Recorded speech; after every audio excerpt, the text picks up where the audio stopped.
லா அல்ஹம்துலில்லா ஷஹது அல்லா இலாஹா இல்லல்லா வஹ்தஹு லா ஷரீக லஹ். எல்லா புகழும் அல்லாஹ்வுக்கு மாத்திரமே. அந்த அல்லாஹ்வை தவிர வேற யாருக்கும் எந்த சக்தியும் இல்ல அப்படின்னு நம்புறதுதான் சரணடைதல், சப்மிஷன். இந்த சப்மிஷனுக்கு வந்ததுக்கு அப்புறம் நாம தொடர்ந்து குர்ஆனை கற்றுக்கொள்ளக்கூடியவர்களாக இருக்கிறோம். அல்லாஹ் அதை கற்றுக்கொள்வதன் மூலம் நிறைய விஷயத்த நமக்கு அப்பப்ப நினைவூட்டுறாங்க. நம்ம எடுக்கக்கூடிய முடிவுகளுக்கு இல்லாட்ட நம்மளுடைய முடிவுகளை மாற்றக்கூடிய மனப்பக்குவத்தை நமக்கு தராங்க அல்லாஹ். அந்த அடிப்படையில நம்ம ஒவ்வொரு வியாழக்கிழமையும் ஏதாவது ஒரு சப்ஜெக்ட்ல யாராவது பேசுறது கேட்கிறோம். இன்னைக்கு நம்ம அதாவது ஈகோன்னா அகந்தை அப்படிங்கிறது ஒரு பொதுவான இணை வைப்பு அகந்தை. அதத்தான் 25வது அத்தியாயத்தின் 43வது வசனத்திலையும் 45வது வசனத்தின் 23வது வசனத்திலையும் பாத்தீங்கன்னா அந்த ஆரம்பம் ஒரே மாதிரி இருக்கும். குர்ஆன் இருந்தா எடுத்து வச்சுக்கோங்க இன்ஷா அல்லாஹ். நான் படிக்கிறேன். 25ல 43. அதாவது 25 அந்நூர், அதாவது ஃபுர்கான் சட்ட புத்தகம். அதுல 43வது வசனம், தன் சொந்த அகந்தையை தெய்வமாக கொண்ட ஒருவனை நீர் பார்த்தீரா? அவனுடைய வழக்குரைஞராக நீர் இருப்பீரா? Have you seen the one whose God is his own ego? You will be his advocate அப்படின்னு நல்லா கேள்வி கேட்க, 2 கேள்வி கேட்கறாங்க அந்த வசனத்துல. இந்த வசனமே சின்ன வசனம் தான், அதுல 2 கேள்வி. தன்னுடைய சொந்த அகந்தைய ஒருத்தன் தெய்வமா எடுத்துக்கிட்டானே, அவனை பாத்தீரா? அவனுக்கு நீ வக்காலத்து வாங்குவீங்களா? இல்ல அவன் சார்பா நீங்க பேசுவீங்களா? இல்ல அவன் சார்பா பேசக்கூடிய ஒருவரா நீங்க இருப்பீங்களா?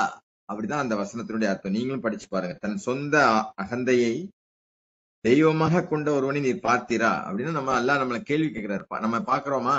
முதல்ல நம்ம அந்த அதை பார்க்கணும். அப்புறம் அவனுக்கு அட்வொகேட் பண்ணிடுவா. இப்ப நம்ம தவறுகளை செஞ்சுட்டு நான் செஞ்சது சரிதான் அப்படி கோவப்படுறோம், அது சரிதான் அப்படின்னு சொல்லி அதை சமாதானம் அடைஞ்சிக்கிறோம். ஆமா, என்ன தப்பு? வார்த்தைய கொஞ்சம் உயர்த்தி பேசுறோம், அது சரிதான் அப்படின்னு சொல்றோம். இது எல்லாரும் அன்றாடம் செய்யக்கூடிய விஷயம்தான். ஆனா இன்ஷா அல்லாஹ் அல்லாஹ்ட்ட பாதுகாப்பு தேடி அல்லாஹ்ட்ட உதவி கேட்டு குறை சொல்றோம், நிறைய குறை சொல்றோம், நிறைய புலம்பிட்டே இருக்கோம். அப்படின்னா என்ன அர்த்தம்? அதைத்தான் கேக்குது. தன்னுடைய அதாவது குறை சொல்றனாலே நம்ம பெஸ்ட், மத்தவங்க ஒஸ்ட் அப்படின்னு நினைச்சுக்கிறோம். அது தவறு. ஏன்னா அல்லாஹ் எந்த ஒரு ஆத்மாவுக்கும் அது சக்திக்கு மீறி எந்த சுமையும் சுமத்துறது இல்லை. நம்ம இயல்பா இருக்கல அப்படின்னாலே நம்ம கிட்ட அந்த அகந்தை இருக்குதுன்னு அர்த்தம். இயல்பானா நம்ம சாதாரணமா இல்ல, நம்மளை பத்தி யாராவது தப்பா எடுத்துப்பாங்க, நம்மளை பத்தி யாராவது தப்பா பேசிடுவாங்க, நம்ம நம்மளை பத்தி என்ன நினைச்சுக்குவாங்க அவங்க அப்படின்னு சொல்லி நம்ம இந்த நடிக்கிறோம் இல்லையா? அப்படின்னா நம்ம அந்த ஈகோக்கு உள்ள இருக்கிறோம்னு. மத்தவங்க முன்னாடி எப்படி பேசுறது அப்படின்னு இயல்பா இல்ல அப்படின்னாலே நம்மகிட்ட அந்த அகந்தைங்கிறது நமக்கு தெரியாம நம்மளை ஒட்டிட்டு இருக்கு. அதை பாக்குறதுக்கு தான் இந்த வசனங்கள்லாம். யாரையும் மத்தவங்கள அதாவது தன்னுடைய சொந்த அகந்தையை தெய்வமாக கொண்ட ஒருத்தனை நீ பாத்தீரா அப்படின்னு கேட்டதுக்கு மத்தவங்கள பாக்குறதுக்கு இல்ல, நம்மள நாமே பாக்குறதுக்கு தான். 51:22 பாருங்க. நீங்க பாத்தீங்களான்னு கேக்குறாரு அல்லாஹ். 51 குஜராத், அதாவது காற்றை செலுத்துவோர் அத்தாரியாத், அதுல கேக்குறாரு 21ல 51 மேலும் உங்களுக்குள்ளேயும் உங்களால் பார்க்க முடிகின்றதா அப்படின்னு கேக்குறாரு. நம்மளுக்குள்ள நம்ம பார்க்கணும். ரொம்ப முக்கியமான ஒரு விஷயம். நம்ம என்ன பண்றோம்? நம்மள மறந்துட்டு மத்தவங்கள பாக்குறோம். அதுதான் ஆரம்பம். நான் எல்லாத்துலயும் சரியா தான் இருக்கிறேன், நான் ரொம்ப கரெக்டா இருக்கேன், மத்தவங்க எல்லாம் தப்பா இருக்கிறாங்க. அதனால முதல்ல நம்மள பார்க்க ஆரம்பிச்சிட்டாலே நம்ம மத்தவங்களை மத்தவங்களை பார்த்து கவலைப்பட மாட்டோம். அவர் ஒரு நபி சொல்றார் இல்லையா, என்னை முடிந்த அளவு என்னை நான் சரி செய்யறதுக்காகத்தான் நான் கூடிய அளவுக்கு நான் சரி செஞ்சுக்கிட்டே இருக்கிறேன். அப்படின்னு சொல்றாரு. அப்ப நமக்குள்ள நம்ம பார்த்துக்கிட்டே இருக்கணும். நம்ம சரியா சிந்திக்கிறோமா, சரியான வார்த்தைகளை பேசுறோமா, சரியா நினைக்கிறோமா? ஏன்னா நம்மளுடைய எண்ணத்தின் வெளிப்பாடுதான் எல்லாமே நடக்குது.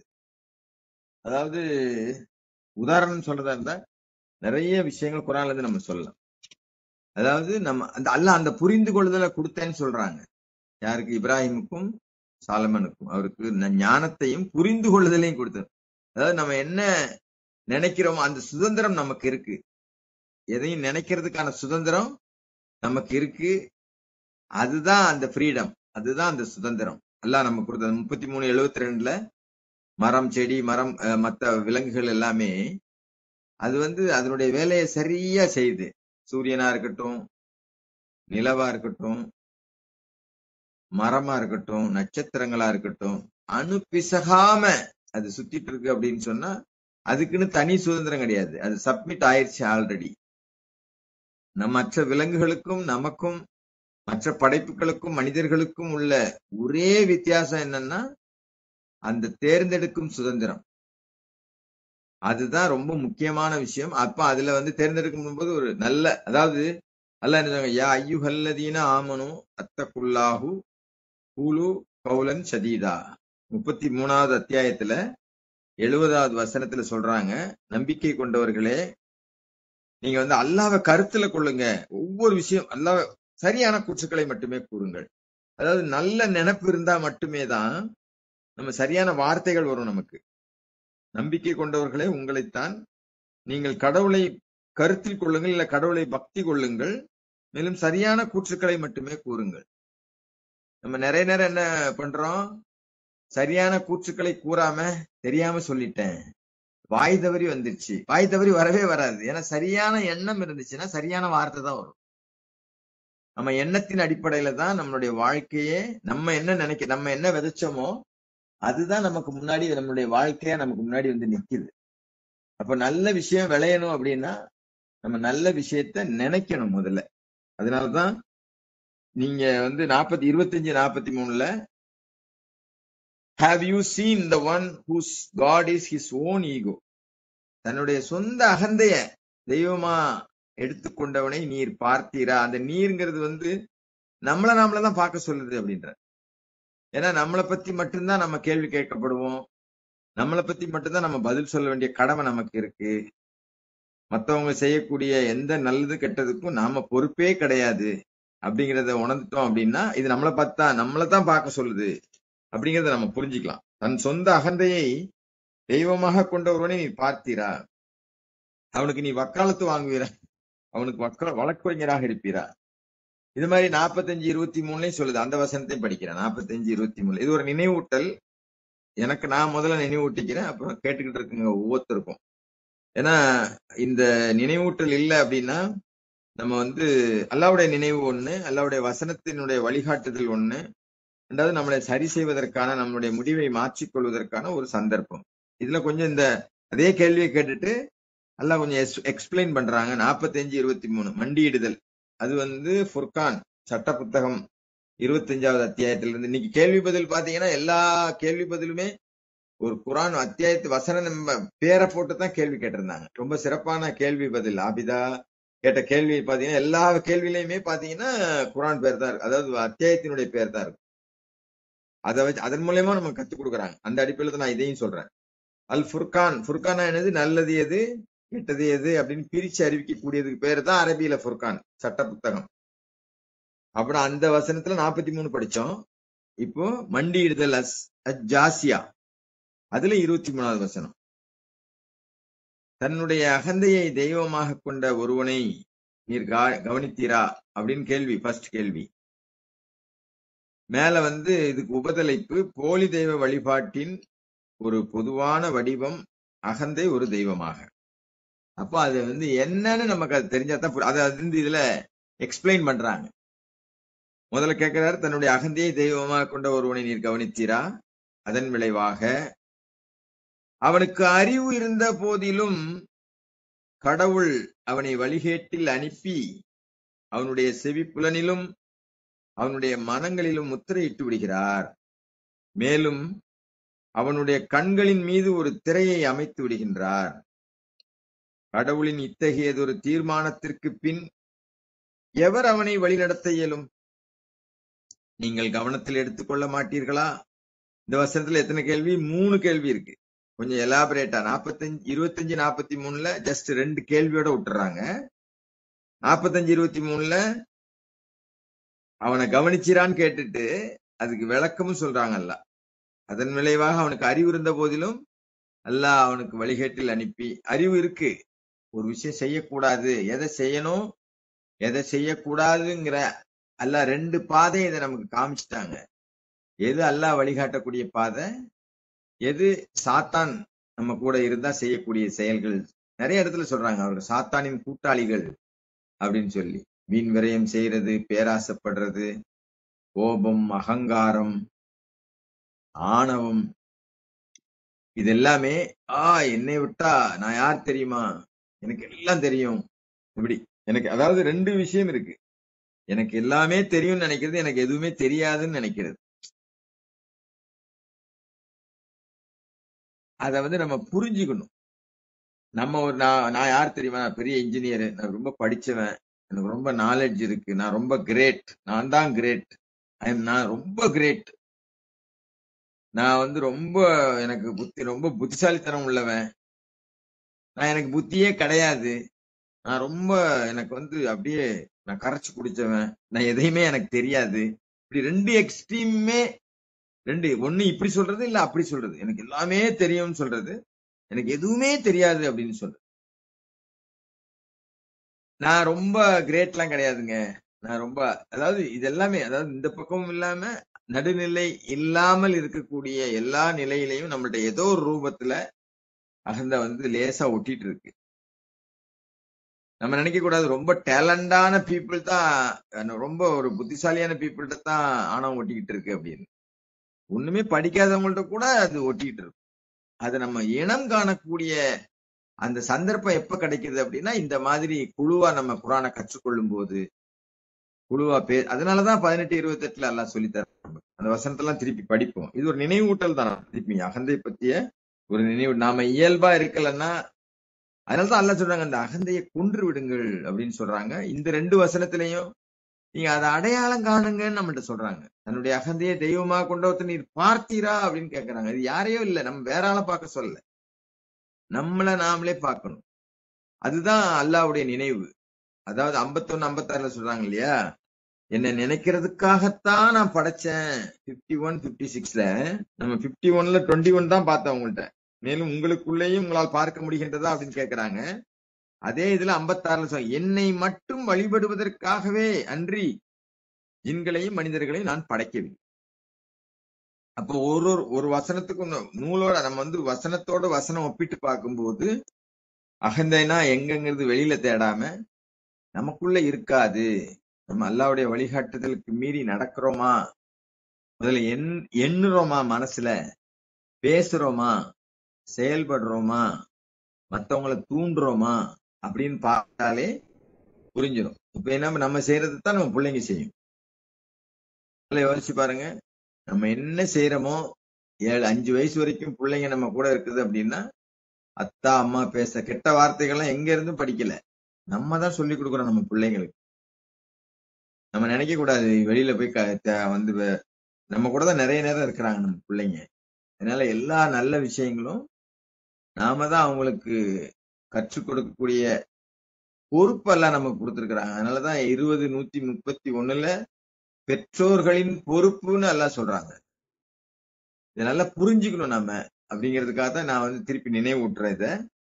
இப்ப 45:23ல தன்னுடைய அந்த கேள்வி கேட்டுட்டு பதில் சொல்றான் பாருங்க. தன்னுடைய அகந்தையை தெய்வமாக கொண்டவனை காத்திரா, அதன் விளைவாக அவனுக்கு அறிவு இருந்த போதிலும், அவனுக்கு எல்லா அறிவும் தெரியும், எல்லாருமே தெரிஞ்சுதான் தவறு பண்றோம், தெரியாம எதுவுமே பண்ணல. அதை முதல்ல புரிஞ்சுக்கணும் நம்ம. ஆனா தெரியாம செஞ்சுட்டேன்னு சொல்றோம் இல்ல. அதாவது இதைத்தான் 51 56 சொல்லுது. எல்லா நேரத்திலையும் விழிப்புணர்வோட அல்லாஹ்வை கவனத்துல எடுத்துக்கிட்டு நாம சிந்திக்கிறோமா, எண்ணம் வைக்கிறோமா, வார்த்தைகளால பேசுறோமா, செயல்படுறோமா, மற்றவங்களுக்கு தூண்டுறோமா, இதுதான் நம்ம தினசரி செய்யறது. நம்ம செய்யக்கூடிய பேசக்கூடிய பேச்சு, நம்மளுடைய எண்ணம் தான் நமக்கு முன்னாடி சூழ்நிலைகளா வந்து நிக்குது. அப்ப நம்ம பேசக்கூடிய பேச்சு, செயல்பாடுகள் வந்து ஒண்ணு யாரெல்லாம் நம்ம கூட இருக்கிறாங்களோ, அது பிள்ளைங்களா இருக்கட்டும், குடும்பத்தார்களா இருக்கட்டும், சொந்தக்காரங்களா இருக்கட்டும், இல்ல நம்ம கூட வேலை செய்யக்கூடியவங்களா இருக்கட்டும், இல்ல நம்மளுடைய நண்பர்களாக இருக்கட்டும், அவங்கள பாதிக்குது அப்படிங்கறத நம்ம புரிஞ்சுக்கணும். ஏதோ நம்ம செய்யக்கூடிய ஒரு தவறான செயல், ஒரு தவறான பேச்சு, ஒரு தவறான நடத்தைகள் வந்து எல்லாரையும் பாதிக்குது. அவங்க மனசுல ஒரு ஊசலாட்டத்தை ஏற்படுத்துது. இது மாதிரி நம்மளும் செஞ்சா என்ன? நம்மளும் இப்படி செய்யலாம், தப்பு இல்ல. இவரே படிச்சவரே இப்படி பேசுறாரே, இப்படி இப்படி வந்து நடந்துக்கிறாரே, விவரம் தெரிஞ்சவரே இப்படி நடந்துக்கிறாரே, நாம நடக்கிறதுனால என்ன தப்பு அப்படின்னு நாம நம்மள நாமளே சமாதானம் பண்ணிக்கிறோம். அதனால அதன் விளைவாக அவனுக்கு அறிவு இருந்த போதிலும் அல்லாஹ் அவனை வழிகேட்டில் அனுப்பி அவனுடைய செவிப்புலங்களையும் அவன் மனதில் முத்திரையிடுகின்றார். அப்ப நம்ம ஒரு உதாரணத்துக்கு ஒரு உணர்ச்சி வசப்பட்டோன்னு வைங்க, ஏதோ நல்லதுக்கோ கெட்டதுக்கோ, நல்ல துக்கமா இருந்தாலும் சரி, மகிழ்ச்சியா இருந்தாலும் சரி, இல்லாட்ட வந்து ஒரு ரொம்ப ஒரு அசாதாரணமான சூழ்நிலையாலும் சரி, அஸ்தோபர்லா தான். ஏன்னா எப்பவுமே சூழ்நிலைகள் எல்லாம் ஒரே மாதிரி இருக்காது. தினசரி எழுந்திருக்கிறோம்.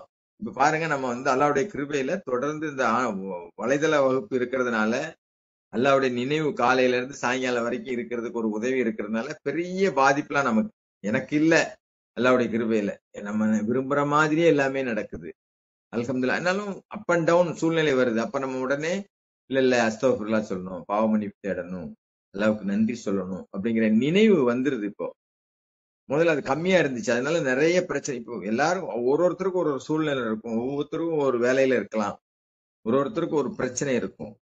இருந்தாலும் நான் என்னைய மட்டும் தான் சொல்ல. நான் என்ன அனுபவிக்கிறேங்கிறத நான் சொல்ல முடியும். இப்படி ஒவ்வொருத்தரும் நீங்க அனுபவிக்கலாம். அதை நீங்க ஷேர் பண்ணலாம் இன்ஷா அல்லாஹ். அல்லாஹ் ரொம்ப லேசாக்குறாங்க. ஒவ்வொரு விஷயத்திலயும் அல்லாஹ் உதவி கேட்டேன்னு வைங்களேன், ஒரு மாத்திரையே வாயில போடுறான். நிறைய வாட்டி எனக்கு நடுவுல போய் சிக்கி இருக்கு. அந்த வந்து இந்த ஆயுர்வேதிக் மாத்திரை கொஞ்சம் பெருசா இருக்கும். அது போடும்போது ஆனா எப்பெல்லாம் வந்து இதை லேசாக்கி தாங்க அப்படின்னு சொல்லி சாப்பிட்டேன்னு வைங்க, அது அப்படியே தங்கு தர போறதே தெரிய மாட்டேங்குது. எல்லாம் அனுபவபூர்வமா நம்ம சொல்றது. இப்படி சின்ன சின்ன விஷயங்கள் தான். அல்ல நமக்கு எல்லா விஷயத்திலயும் எல்லாம் நம்ம கூட இருக்கிறாங்க. பெரிய பெரிய பிரச்சனைகள் எல்லாம் முன்னாடியே எல்லாம் தீர்த்து வச்சிடறாங்க. அப்போ அதைத்தான் வந்து அப்படி அந்த மாதிரி சூழ்நிலைகள்ல நமக்கு அறிவு இருந்தும் நாம வந்து பொறுமையா இல்ல, உணர்ச்சி வசப்படாம இருந்தோம் அப்படின்னு சொன்னா, உணர்ச்சி வசப்பட்டா நம்ம நம்ம சிந்தனையில சீல், அதான் செவிப்புணர்ல சீல் வச்சிடறேன், மனசுல முத்திரையிட்டுன்றாங்க. உணர்ச்சி வசப்பட்டுன்னு வைங்களேன். அதனாலதான் உணர்ச்சி வசப்பட்டு யாராவது பேசினா அப்ப ஏத்தால இருக்கிறவங்க நம்மளும் உணர்ச்சி வசப்பட்டு பேசக்கூடாது, அமைதியா இருந்துடணும். அதுதான் எல்லாம் சொல்றாங்க, அறியாதவர்கள் உங்களிடம் பேச முற்பட்டால் நீங்க வந்து அமைதிக்காருங்க, அவங்க சாந்தியை மட்டும் உதிர்ப்பார்கள் அப்படின்னு சொல்றாரு. அட்டர் பீஸ் அப்படின்னு. இந்த பழக்கம் நமக்கு வந்துருச்சுன்னா பிரச்சனை வராது. நம்மளும் பதிலுக்கு பதில் பேச ஆரம்பிச்சோன்னு வைங்க, அது எங்கேயோ போய் முடிஞ்சிடும். தேவையில்லாத பிரச்சனையை நம்ம சந்திக்க நேரிடும். மனசு நாள் பூரா குழப்பமா இருக்கும். இது சரண்டர் அல்லாவுக்கு ஆயிட்டேன்னு வைங்களேன், இதுதான் அகந்தைய கொள்றது. அல்லாவுடைய கட்டளைக்கு நாம அடிபணிஞ்சிட்டோம்னா ஆட்டோமேட்டிக்கா டிசால்வ் ஆயிரும், சரண்டர் ஆயிரும், அவ்வளவுதான். அப்ப அடுத்தல சொல்றாரு பாருங்க, மேலும் அவனுடைய கண்களின் மீது ஒரு திரையை அமைத்து விடுகின்றார். அங்க யார் இருக்கா என்ன ஏது எதுவுமே தெரியாது. காதுல சொன்னாலும் கேட்காது. உதாரணத்துக்கு ஒரு உணர்ச்சி வசப்பட்டு கோபத்துல இருக்கும், எதுக்கோ உனக்கு கோபப்படும், ரொம்ப சூடா இருக்கும். கோபம் ஏன் வருது? நாம விரும்பின மாதிரி மத்தவங்க பேசல, நாம விரும்பின மாதிரி மத்தவங்க நடக்கலாம்னு நம்ம கோபப்படுறோம்.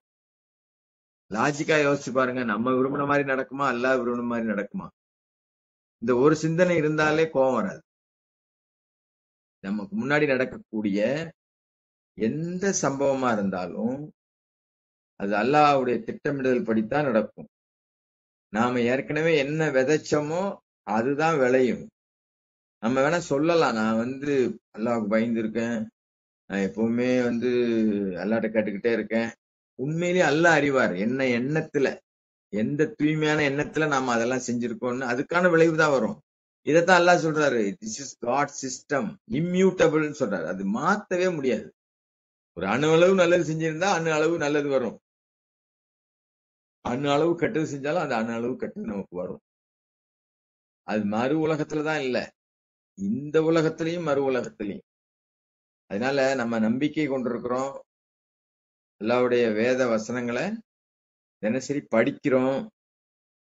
அதை சிந்திச்சு பார்க்க மாட்டீங்களா அப்படிதான் கேக்குறேன். 54:17 அஃபலா யத்ததப்பரூனல் குர்ஆன் 54:14 4-5 இடத்துல சொல்றாங்கல்ல அதே அத்தியாயத்துல. 54:17 கற்றுக்கொள்ள எளிதாக இந்த குர்ஆனை நாம் ஆக்கியுள்ளோம், உங்களில் எவரேனும் கற்றுக்கொள்ள விரும்புகின்றீர்களான்னு கேள்வி கேட்கிறாங்க. நீங்க இந்த நான் ஒரு நாள் ரஹமத்தக்கா பயான் எல்லாம் என்னென்ன மாதிரிலாம் கேள்வி கேட்கறாங்கன்னு பயான் பண்ணா, இந்த பயான் ஒரு வாட்டி கேட்டு பாருங்க. இல்ல நீங்களே குர்ஆன்ல எங்கெங்கெல்லாம் எல்லாம் கேள்வியை யார கேட்கறாங்க? எல்லாம் கேள்வி யோசிச்சு பாருங்க. குர்ஆன் படிக்கும் போது அந்த வசனம் யார சொல்லுது? நம்மளை நோக்கி சொல்லுது. நம்ம தான் அதுக்கு பதில் சொல்லி ஆகணும். அதுதான் உயிரோடு இருக்கக்கூடிய 11வது அத்தியாயத்தின் முதல் வசனத்தை சொல்றது வந்து, இந்த குர்ஆன் ஒரு அச்சமுட்டி எச்சரிக்கக்கூடிய தூதரா நம்ம கூட இருக்குது. நம்மள்ட்ட கேள்வி கேட்டுக்கிட்டே இருக்கு. அந்த கேள்விக்கு பதில் சொல்ல வேண்டிய கடமை நமக்கு இருந்துகிட்டே இருக்கு. கற்றுக்கொள்ள எளிதானதாக இந்த குர்ஆனை நாம் ஆக்கியுள்ளோம், உங்களில் எவரேனும் கற்றுக்கொள்ள விரும்புகின்றீர்களா? அப்போ கற்றுக்கொள்றதுன்னா என்ன? ஒரு விஷயம் தெரிஞ்சிருச்சுன்னா என்ன அர்த்தம்? தெரிஞ்சிருச்சுன்னா அதை செயல்படுத்தணும், அவ்வளவுதான். கற்றுக்கிறதே செயல்படுத்துறதுக்கு தான். அதாவது கத்துக்கிறது வந்து காட்டிக்கிறதுக்கு இல்ல, கத்துக்கிறது வந்து செயல்படுத்துறதுக்கு. நாம என்ன கத்துக்கிட்டோம், என்ன செயல்படுத்துறோம் அப்படிங்கறத மத்தவங்களுக்கு நாம ப்ரூவ் பண்றதுக்கு தான் நிறைய வாட்டி ட்ரை பண்றோம். மத்தவங்களை நிரூபிக்கணுங்கிறது தான் நிறைய வாட்டி முயற்சி பண்ணலாம். எல்லாம் நம்மளை பார்த்துக்கிட்டே இருக்காங்க. நம்மளுடைய உள்ளார்ந்த எண்ணங்களை போன வாரம் வந்து சகோதரர் சலாவுதீன் பயன் பண்ணார். உள்ளார்ந்த எண்ணங்கள் பத்தி அல்லாஹ் அது அறிந்தவரா இருக்கிறாரு அப்படிங்கறதெல்லாம் நாம வந்து அந்த சனத்துல அந்த தருணத்துல மறந்துடுறோம். அந்த நேரத்துல மத்தவங்களுக்கு நான் செஞ்சது கரெக்ட், நான் இந்த நோக்கத்துல பண்ணல, ப்ரூவ் பண்ண வேண்டிய அவசியமே இல்லைங்க. உண்மை வந்து நிச்சயமா நாம வெளிப்படுத்தாட்ட கூட வெளியே வந்துடும். நம்ம ஏதாவது தவறா எண்ணிருந்தோம்னு வைங்களேன், இல்ல நல்லது எண்ணிருந்தோம்னு வைங்களேன், நம்ம அதை வெளிப்படுத்தவே தேவையில்லை. அல்லாஹ் அதை வந்து அல்லாஹ் வந்து நமக்கு முன்னாடி அதை வந்து வெளிப்படுத்தி காட்டிடுவாங்க. இதை நம்ம அனுபவத்துலதான் உணர முடியும். ஐயோ நம்ம நினைச்சது அப்படியே சொல்றாங்களா அவங்க அப்படின்னு நம்ம நிறைய நேரம் நினைப்போம். அதனால அந்த வசனத்தினுடைய மிச்சத்தை நான் படிக்கிறேன். 45:23 அவங்க கண்களில் ஒரு திரையை அமைத்து விடுகின்றார். கடவுளின் இத்தகைய தீர்மானத்திற்கு பின் எவர் அவனை வழிநடத்த இயலும்? அப்ப இந்த அகந்தை அப்படிங்கிறது நமக்குள்ள இருக்குதான் நம்ம பார்க்கணும். அப்படி நம்ம உணர்ச்சி வசப்பட்டு கட்டுப்படுத்த முடியாம நாம கட்டுக்கடங்காம செயல்படுறோம், பேசுறோம், சிந்திக்கிறோம், ரொம்ப கூச்சல் போடுறோம் அப்படின்னு சொன்னா அல்லாஹ் தீர்மானிச்சதுக்கு அப்புறம் யார் அதை மாத்த முடியும்? நீங்கள் கவனத்தில் எடுத்துக்கொள்ள மாட்டீர்களா? இதுவும் திருப்பி நம்மளதான் கேட்கிறாரு. ஒவ்வொருத்தரையும் பார்த்து கேட்கிறாரு.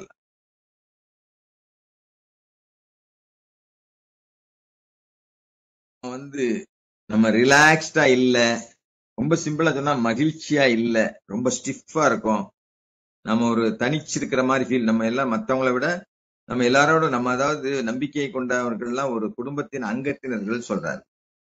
நம்ம ஒரு வீட்டுல இருக்கிறோம், ஒரு குடும்பத்துல இருக்கிறோம் அப்படின்னு சொன்னா அங்க வந்து நம்மளை பத்தி யாரும் தப்பா எடுத்துப்பாங்க, என்ன வேணா பேசலாம், எப்படி வேணா இருக்கலாம் அப்படிங்கிற மாதிரி ஒரு சுதந்திரம் நம்ம வீட்டுல இருக்கு. அந்த மாதிரி மற்ற மக்களோட பரிமாறும் போது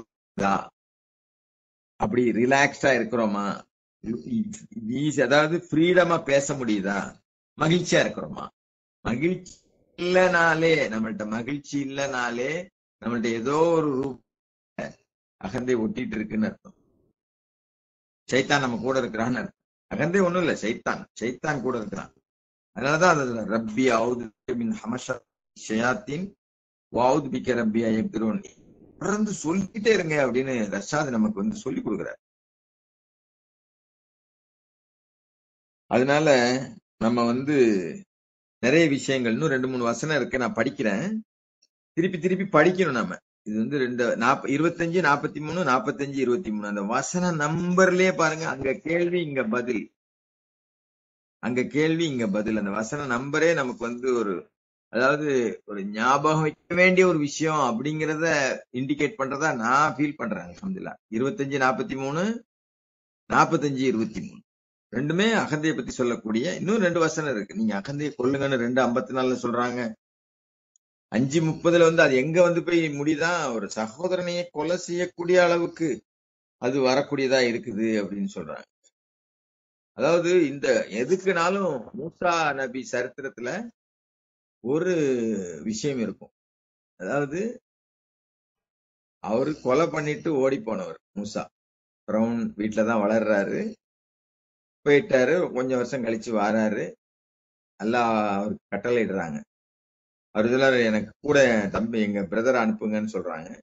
எல்லாம் ஒரு அட்வைஸ் சொல்றாங்க 20வது அத்தியாயத்துல. நீங்க போய் அவங்கள்ட்ட நல்ல விதமா பேசுங்க.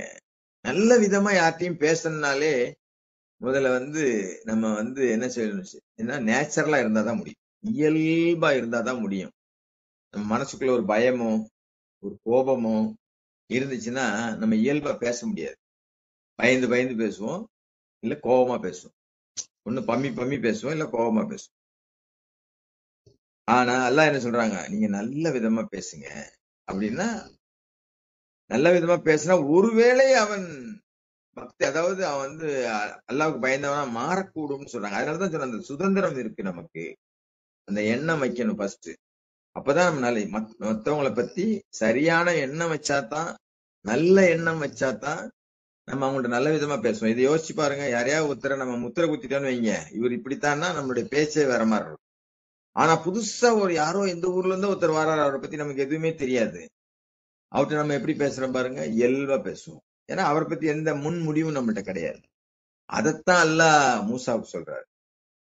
அவன் கொடுங்கோலன் கொடூரனா இருந்தா கூட நீ அவன்கிட்ட நல்ல எண்ணம் வச்சு பேசு, நல்ல விதமா பேசு, ஒருவேளை அவன் ரெவரண்ட் ஆயிரலாம் அப்படி. அல்ஹம்துலில்லாஹ். இது ஒரு நினைவூட்டல், எனக்கு நானே சொல்லிக்கிட்ட நினைவூட்டல் நான் நினைச்சுக்கிறேன். இதை கேட்டவங்களுக்கும் அல்லாஹ் அந்த நிலையிலிருந்து அல்லாஹ் பாதுகாக்கணும்.